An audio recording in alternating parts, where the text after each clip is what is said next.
Gore the God butcher. क्या इसका नाम जस्टिफाइड है? कहीं तुम सोच रहे हो कि ऐसे ही दे दिया? नहीं, इसका नाम प्रॉपर तरीके से जस्टिफाइड और इसकी वजह से थॉर अनवर्थी हो जाता है। तो तुम सोच ही सकते हो कितना खतरनाक है। तो बहुत सारी बात करेंगे, लेट्स गो।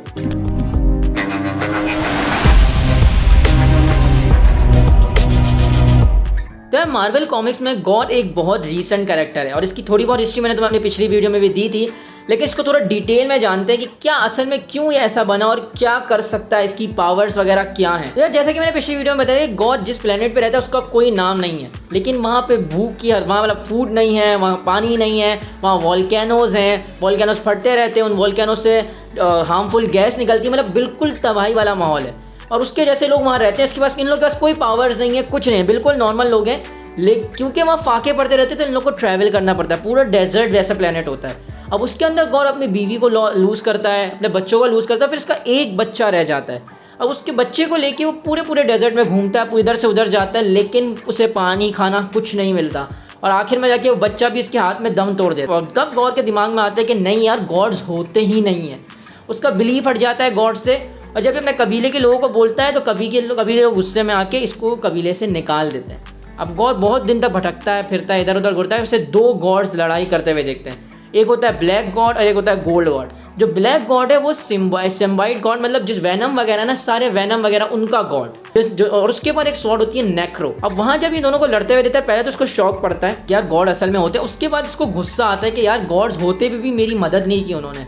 और उसके दिमाग में हो जाता है कि गॉड सिर्फ और सिर्फ अपने लिए काम करते हैं, लोगों के लिए कुछ नहीं करते। अब इसके बाद वो नेक्रो स्वॉर्ड लेके उसी वहाँ पे गोल्ड गॉड को मारता है और उसके बाद वो ठान लेता है कि जितने जितने इस यूनिवर्स में गॉड हैं मैं उन सब का कत्ल करके खत्म कर दूँ। अब जो नेक्रो स्वॉर्ड, उसकी क्या पावर है? ये गॉड को इमॉर्टैलिटी देती है, पावर देती है, स्पीड देती है, मतलब तबाही पावर्स दे देती है। अब इसके बाद गॉड सारे गॉड्स को माना जाता है, उनकी पावर्स भी एब्जॉर्ब करने लगता है और फिर ये मिलता है यंग थॉर से। ये थॉर बहुत यंग होता है और ये मतलब एवेंजर्स भी इसने ज्वाइन नहीं की होती, इतना यंग होता है। इसके पर उस वक्त म्योनिर भी नहीं होता, ये कोई स्वॉर्ड लेके घूमता है, मतलब जिससे एक एक्स टाइप समझ लो, एक्स टाइप लेके घूमता है और ये थॉर से लड़ता है और इनकी बहुत गंदी फाइट होती है।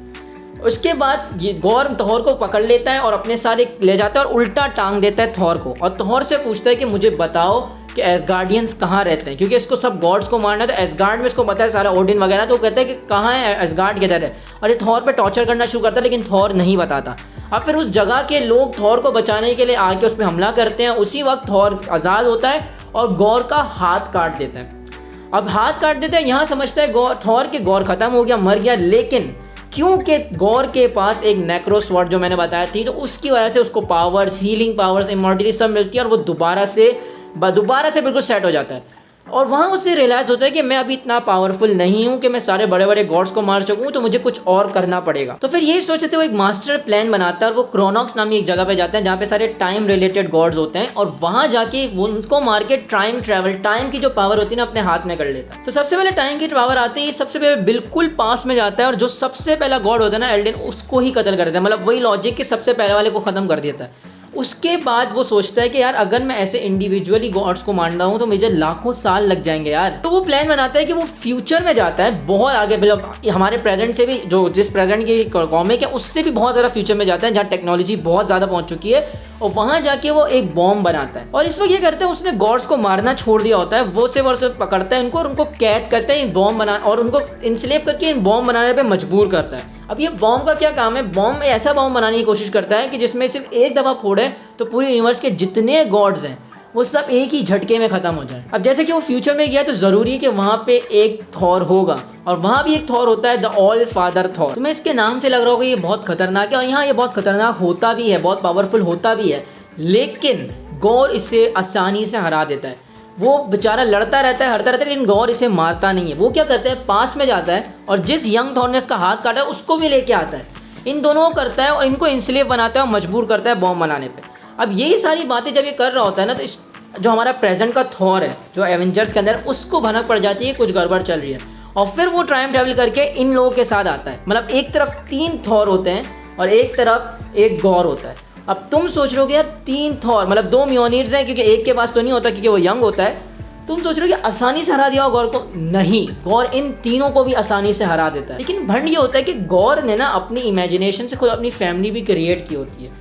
तो उसकी फैमिली को पता चलता है और वो उसे रियलाइज़ करवाते हैं कि तुम भी तो वही कर रहे हो जिसके लिए तुम उन लोगों को गालियाँ देते हो। मतलब तुम्हारे पास पावर है लेकिन तुम लोगों की मदद नहीं कर रहे, तुम भी सीधा सीधा गॉड्स की तरह अपना मकसद पूरा कर रहे हो।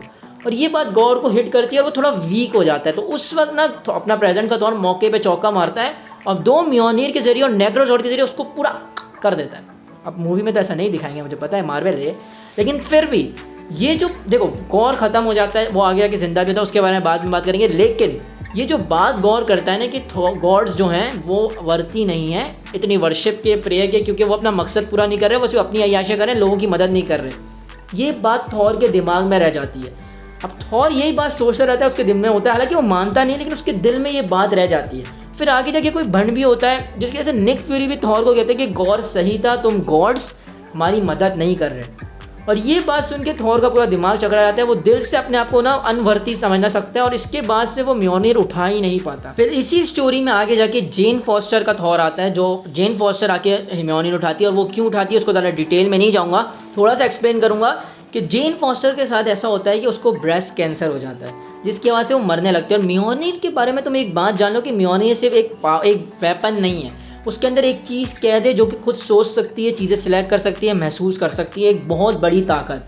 और वो रियलाइज़ करती है कि जेन फॉस्टर को मेरी ज़रूरत है और जेन फॉस्टर का दिल भी सही है, तो वो खुद जेन फॉस्टर के पास आता है। लेकिन कहानी में ट्विस्ट ये होता है, जब जब जेन फॉस्टर म्योनिर को लोगों को बचाने के लिए यूज़ करती है, क्योंकि थॉर उस वक्त नहीं कर रहा होता है, तब तब उसकी तबीयत और ख़राब होती जाती है, जैसे उसका कैंसर और बढ़ता जाता है और एंड में यही होता है कि जेन फॉस्टर मर जाती है।